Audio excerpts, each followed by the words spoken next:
Magandang umaga mula dito sa International Criminal Court dito sa The Hague, the Netherlands. Makikita natin dito sa likuran na nagtipon-tipon na yung mga kilos protesta ng Duterte panagutin sa Europe, at dito nga nananawagan sila ng hustisya para dun sa mga biktima ng war on drugs nga ni dating Pangulong Rodrigo Duterte. Makikita rin natin dito sa likod na pagkatapos ng protesta dito, ang iba pupunta sa isang viewing party kung saan sabay-sabay nilang papanoorin yung pre-trial hearing, at yung iba naman papasok sa public gallery. Dumadami na yung mga tao dito sa labas ng ICC, at nakikita na rin natin dito yung iba na taga-suporta nga ni dating Pangulong Rodrigo Duterte.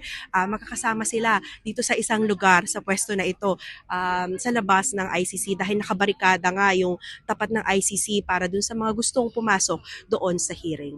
Ako po si Sofia Balot ng GMA Integrated News.